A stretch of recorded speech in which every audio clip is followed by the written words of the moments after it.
Desde luego, las cosas habían cambiado durante todos los años transcurridos desde que ella era una muchacha. Los Fremantle habían llegado de Nebraska como esclavos libres. Molly, la bisnieta de Abigail, se reía de forma cínica y desagradable, sugiriendo que el dinero que el padre de Abby había invertido para comprar la casa, dinero que le pagaba Sam Fremantle de Lewis, Carolina del Sur, por los salarios ganados durante los 8 años que su padre y sus hermanos trabajaron una vez la guerra civil hubo terminado. Había sido dinero de conciencia. Abigail se había mordido la lengua cuando Molly dijo aquello. Molly, Jim y todos los demás eran jóvenes, y para ellos solo había lo absolutamente bueno y lo absolutamente malo. Para sus adentros hizo girar los ojos preguntándose, ¿dinero de conciencia? Bien, ¿hay algún dinero más limpio que ese? De manera que los Fremantle se instalaron en Heminghoff Home. Abby, la última de sus hermanos, nació precisamente allí, en ese mismo lugar. Su padre se había adelantado a quienes no querían comprar a los negros y a quienes no querían venderlos. Había ido adquiriendo tierra, una parcela cada vez, para no alarmar a los que se preocupaban por esos bastardos negros que llegaban de Columbus. Fue el primero en Polk County en intentar la rotación de cultivos, el primero en utilizar los fertilizantes químicos, y en marzo de 1902, Gary Sides se presentó en la casa para decir a John Fremantle que había sido elegido por votación para pertenecer a la Asociación de Granjeros. Fue el primer negro de todo el estado de Nebraska que perteneció a la Asociación de Granjeros. Todo un acontecimiento. Pensaba que quien mirara atrás podría elegir a lo largo de su vida un año y afirmar, este fue el mejor. Al parecer siempre había para cualquiera épocas en las que todo salía a pedir de boca. Épocas tranquilas, gloriosas y desbordantes de maravillas. Solo mucho después, cabía preguntarse por qué sucedía de aquel modo. Era como mezclar 10 ingredientes que asimilaban un poco del sabor de los otros. Los champiñones sabían a jamón y a champiñones. El venado tenía un ligerísimo sabor silvestre a perdiz, y la perdiz un leve regusto a pepino.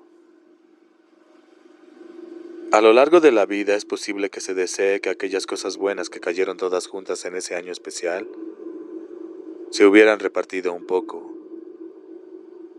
Haber tenido la posibilidad de tomar alguna de esas cosas doradas y trasplantarla a aquel periodo de 3 años del que no se puede recordar nada bueno, ni malo siquiera. Y entonces se sabía que las cosas habían ocurrido así, como se supone que tuvieron lugar en el mundo que Dios creó y que Adán y Eva destruyeron a medias. Se hizo la colada, se fregaron los suelos, se cuidó de los bebés, fueron remendadas las ropas. 3 años en los que nada rompió el tranquilo y gris paso del tiempo, salvo Pascua Florida, Acción de Gracias, el 4 de julio y Navidad. Pero nadie es capaz de decir qué camino sigue Dios para hacer sus maravillas. Y tanto para Abby Fremantle como para su padre, el año 2 fue el mejor. Abby pensaba que era la única en la familia, aparte de su padre, que comprendía la gran cosa, casi sin precedentes, de que se le hubiera invitado a pertenecer a la Asociación de Granjeros. Sería el primer negro de Nebraska con esa distinción, y casi con seguridad, el primer negro de todo Estados Unidos. Sabía muy bien el precio que habrían de pagar él y su familia en forma de chistes groseros y epítetos raciales por parte de aquellos hombres que, con Ben Conbeck a la cabeza, eran contrarios a esa idea. Pero también se dio cuenta de que Gary Sides le estaba ofreciendo algo más que una oportunidad de supervivencia. Gary le brindaba la ocasión de prosperar con el resto de los que pertenecían al cinturón del maíz.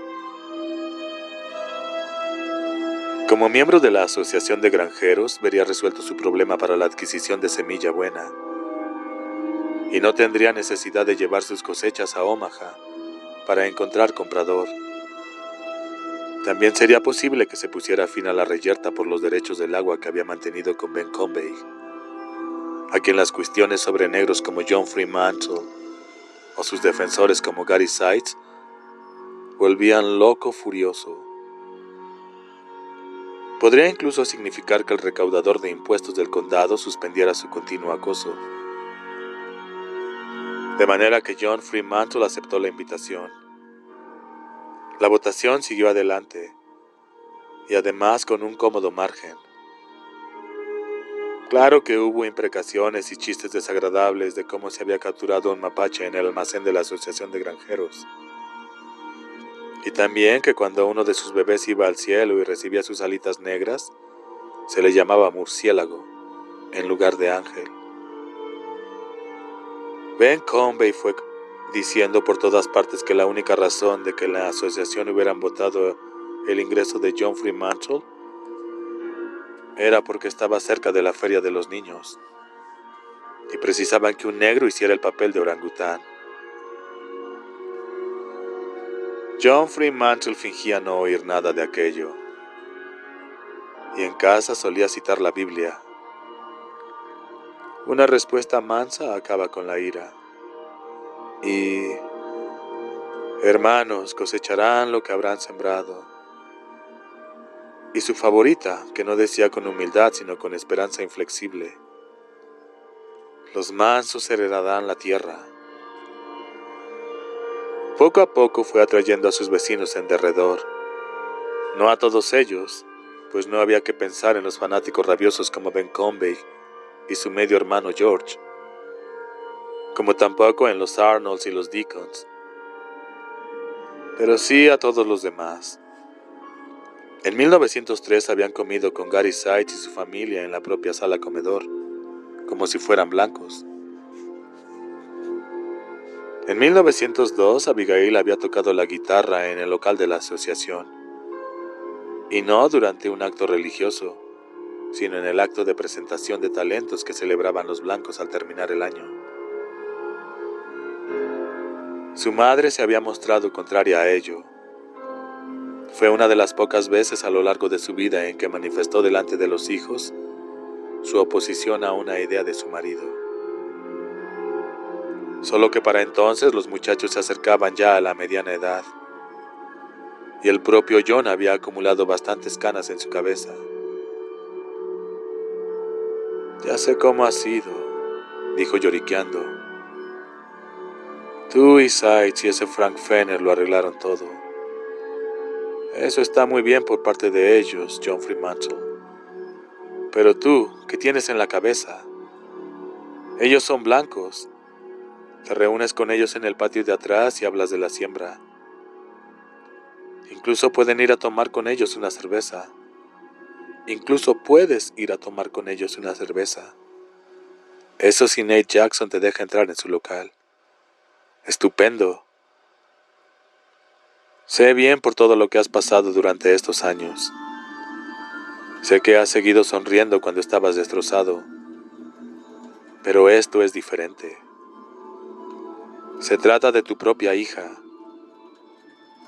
¿Qué dirás si llega allí con su bonito traje blanco y se ríen de ella? ¿Qué harás si le tiran tomates como hicieron con Brick Sullivan cuando intentó cantar en el espectáculo Minstrel?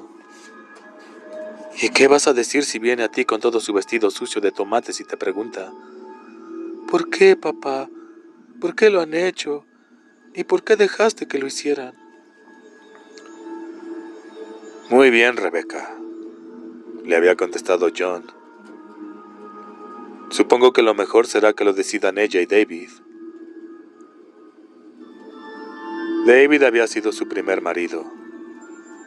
En 1902, Abigail Fremantle se había convertido en Abigail Trotz.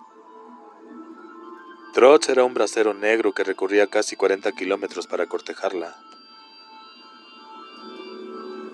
En cierta ocasión, John Fremantle le dijo a Rebecca que al viejo David le había tomado fuerte y que había estado trotando un rato. Fueron muchos los que se habían reído de su primer marido, diciendo cosas como: creo que sé quién lleva los pantalones en esa familia.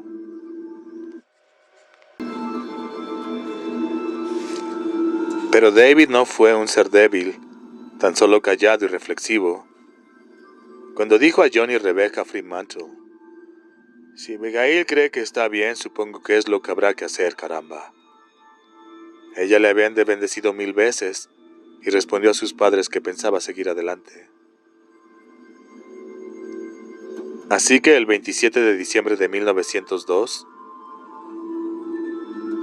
encinta ya de 3 meses de su primer hijo, subió al escenario del local de la asociación en medio del silencio mortal que se hizo cuando el maestro de ceremonias pronunció su nombre. Antes de ella había actuado Gretchen Tylons,